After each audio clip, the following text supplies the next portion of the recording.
प्रियजनों, यीशु के नाम में आप सभी को मेरा प्रेम भरा अभिवादन। क्या आप खुश हैं या आप डरे हुए, गुस्से में, निराश हैं या किसी के खिलाफ कुछ मन में रखे हुए हैं? आज आप कैसे हैं? हमारे जीवन में होने वाली घटनाएं वास्तव में हमारे मन को प्रभावित करती हैं। कुछ घटनाएं हमें थका देती हैं, कुछ हमें गुस्सा दिलाती हैं और कुछ हमें किसी पर चिड़चिड़ा बना देती है। जिस मार्ग पर हम चलते हैं उसमें ऐसी बातें होंगी, लेकिन बात यह है कि हमें इसमें नहीं रहना चाहिए, हमें इससे बाहर आना चाहिए। यीशु आपको उससे मुक्त करने में मदद करने के लिए ही है। यदि आप उनके साथ चलेंगे तो वे आपको अद्भुत सलाह देंगे। बेटी, तुम्हें ऐसा नहीं होना चाहिए, बेटा तुम्हें ऐसा नहीं होना चाहिए, आओ मेरे साथ चलो, ऐसा कहकर वे तुम्हारा अद्भुत मार्गदर्शन करेंगे। आप सोच सकते हैं कि इन सब बातों के पीछे क्या कारण है। हमारा एक विरोधी है, शैतान, है ना? वह गरजते हुए शेर की तरह घूमता है इस ताक में कि किसे फाड़ खाए। वह हमें क्रोधित करने, निराश करने, थकाने, चिंता से परेशान करने और हम में डर पैदा करने की कोशिश करता है। वह हर चीज के पीछे है। हमें अपने विरोधी शैतान की चालों से सावधान रहना चाहिए। आप पूछ सकते हैं, वह एक गरजते हुए शेर की तरह है, मैं एक शेर पर कैसे विजय पा सकता हूँ? परमेश्वर आपको एक वादा दे रहे हैं। भजन संहिता 91:13 कहता है, तू सिंह और नाग को कुचलेगा, तू जवान सिंह और अजगर को लताड़ेगा। वचन कहता है कि तुम शेर पर चलोगे। शैतान शेर की तरह आ सकता है, लेकिन तुम उसे कुचल दोगे।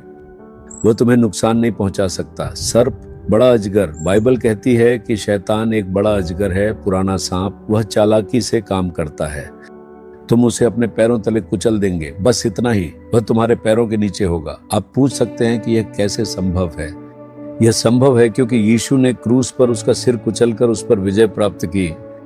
उन्होंने क्रूस पर जीत हासिल की। जब वे आपके साथ होते हैं तो आप शेर और नाग पर चल सकते हैं, तुम सर्प को कुचल सकते हो। ये सभी शैतान के कामों को दर्शाते हैं। इसका मतलब यह नहीं है कि आपको सचमुच शेर पर चलना है या असली सांप को कुचलना है। ऐसा मत कहिए। वे प्रतीक हैं जो शैतान के कामों को दर्शाते हैं।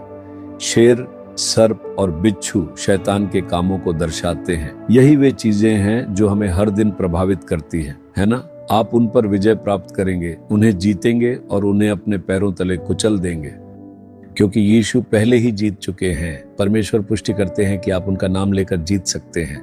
भजन संहिता 91 सुरक्षा का भजन है। इस भजन को याद कर लें। हर दिन भजन संहिता 91 का स्तुति करें और आप अपने जीवन में एक बड़ा बदलाव देखेंगे। इसे रोज बोले। पूरे भजन को जोर से पढ़ें और परमेश्वर की स्तुति में अपनी आवाज उठाएं। आप एक बड़ा बदलाव देखेंगे। इसलिए आप शेर पर चलेंगे और सांप को पैरों तले कुचल देंगे। आप अजगर पर चलेंगे, उनमें से कोई भी आपको हानि नहीं पहुंचा पाएगा। क्या आप विश्वास करते हैं? साहस से कहें, मैं जीतूंगा, क्योंकि यीशु पहले ही जीत चुके हैं। अपनी आंखें बंद करें और प्रभु के नाम की महिमा करें। यीशु, आप मुझे शेर, नाग और सांप पर चलने की सामर्थ्य दे रहे हैं। कुछ भी मुझे हानि नहीं पहुंचा सकता। मैं यीशु के नाम में शैतान के हर काम और चाल पर विजय पाता हूं। मैं उन्हें कुचलता हूं और यीशु के नाम में जीतता हूं। मैं आपके लहू को छिड़कता हूं और जय पाता हूं।